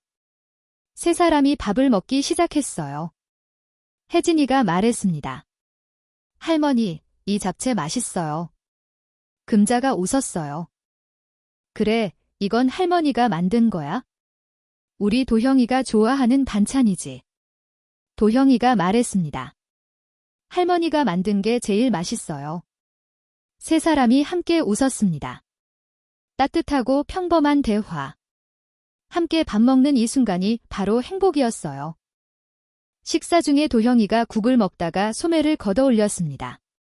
오른쪽 팔에 화상 흉터가 드러났어요. 1년이 지나 많이 희미해졌습니다. 금자가 도형이의 팔을 조심스럽게 쓰다듬었어요. 이제 안 아프냐? 도형이가 환하게 웃었습니다. 할머니가 치료해 주셔서 다 나았는데요. 금자가 눈물 섞인 미소를 지었어요. 그래, 다 나았구나. 세 식구가 웃으며 밥을 먹는 모습이었습니다. 따뜻한 봄 햇살이 세 사람을 비쳤어요. 창밖에서 벚꽃 잎이 하늘하늘 날려들어와 밥상 위에 떨어졌습니다. 고요하고 평화로운 아침이었어요. 모진 겨울바람이 지나간 자리에 비로소 따뜻한 봄꽃이 피어났습니다. 그것은 피보다 진한 사랑, 바로 가족이었어요. 3년 후, 시간이 또 흘렀습니다. 도형이는 전국체전 유도 마스터즈 부문에 출전했어요. 많은 사람들의 응원을 받으며 금메달을 획득했습니다. 애국가가 울려 퍼졌어요. 도형이의 눈에서 눈물이 흘렀습니다. 관중석에서 금자와 혜진이가 태극기를 흔들며 환호했어요. 혜진이는 정식 간호사 자격증을 취득했습니다. 금자 산하병원에서 근무하기 시작했어요. 환자들을 따뜻하게 돌보는 간호사가 됐습니다. 금자는 도형과 혜진 사이에서 태어날 증손주를 기다리며 행복한 노년을 보냈어요. 매일 아침 마당을 거닐며 벚꽃을 바라봤습니다. 손자와 손주며느리가 곁에 있다는 것만으로도 행복했어요. 그리고 또 1년이 지났습니다. 금자가 갓난 아기를 안고 있었어요. 도형과 혜진의 딸이었습니다. 아기의 이름은 장준이었어요. 할아버지와 준우의 준 자를 따서 지은 이름이었어요. 금자가 아기를 안고 부드럽게 흔들었습니다. 아기가 방긋 웃었어요. 금자의 얼굴에도 환한 미소가 번졌습니다. 우리 준이야. 할머니가 너 지켜줄게. 평생 행복하게 살아라. 도형과 혜진이가 금자 옆에 섰어요. 세 사람이 아기를 내려다보며 웃었습니다. 완전한 가족이었어요. 창밖으로 봄꽃이 피어나고 있었습니다. 25년간의 겨울이 끝나고 따뜻한 봄이 찾아온 거예요. 사랑과 용서, 그리고 가족의 힘으로 이뤄낸 봄이었습니다. 그날 저녁, 금자는 대청에 앉아 마당의 벚꽃을 바라보았습니다. 봄바람이 살랑 불어왔어요. 벚꽃 잎이 하늘하늘 날렸습니다. 금자가 조용히 중얼거렸습니다. 이제 여한이 없구나. 거실에서는 도형이 혜진이와 함께 준우를 재우고 있었어요. 아기의 제잘거림과 부부의 웃음소리가 들렸습니다. 25년을 기다린 끝에 들을 수 있게 된 소리였죠. 금자는 손자가 자라는 모습을, 손주며느리가 웃는 모습을, 증손녀가 뒤뚱거리는 모습을 보며 생각했습니다. 별표 나는 이제 평생 찾아 헤매던 준우를 되찾았어. 그리고 우리 도형이는 빼앗겼던 모든 걸 되찾았지. 별표. 금자의 얼굴에 평화로운 미소가 번졌습니다. 그 미소에는 25년 동안 짓지 못했던 진짜 행복이 담겨 있었어요. 바람이 한 번 더 불어왔습니다. 금자의 하얀 머리카락이 흩날렸어요. 금자는 천천히 일어나 방으로 들어갔습니다. 내일은 또 새로운 하루가 시작될 것입니다. 손자와 함께 아침밥을 먹고 증손녀와 함께 마당을 산책하고 손주며느리와 함께 웃을 겁니다. 그날 밤, 금자는 오랜만에 편안하고 깊게 잘 수 있었습니다. 더 이상 손자를 찾아 헤매지 않아도 되는 평화로운 밤이었어요. 25년을 잃어버린 채 살았던 할머니는 이제 없었습니다. 대신 완전한 가족을 되찾은 금자가 있었어요. 그녀의 걸음은 느렸지만 당당했습니다. 손자와 함께 걸어가는 그 모습은 언제보다 아름다웠습니다. 여러분, 25년 만에 손자를 되찾은 금자 할머니의 이야기 어떠셨나요? 한 할머니가 평생을 손자를 찾아 헤맸고 마침내 재회했습니다. 그리고 손자에게 빼앗겼던 모든 것을 되찾아줬어요. 금자 할머니가 도형이에게 준 것은 단순한 재산이 아니었습니다. 그것은 새로운 인생이었고 명예였으며 꿈을 다시 꿀 수 있는 용기였습니다. 여러분도 혹시 누군가를 기다리고 계신가요? 아니면 금자 할머니처럼 끝까지 포기하지 않고 계신가요? 이 이야기가 힘들게 살아가시는 모든 분들께 작은 희망이 되었기를 바랍니다. 포기하지 않으면 반드시 좋은 날이 온다는 것을요. 오늘 이야기가 마음에 드셨다면 좋아요 버튼을 꾹 눌러주시고 구독과 알림 설정도 부탁드립니다. 댓글로 여러분의 생각을 나눠주세요. 금자 할머니의 선택에 대해 어떻게 생각하시나요? 미숙에게 내린 심판은 옳았을까요? 여러분이라면 어떻게 하셨을까요? 여러분의 이야기가 궁금합니다. 구독과 좋아요 해주세요. 다음에도 더 기적 같은 이야기로 찾아뵙겠습니다. 오늘도 건강하고 행복한 하루 보내세요. 감사합니다.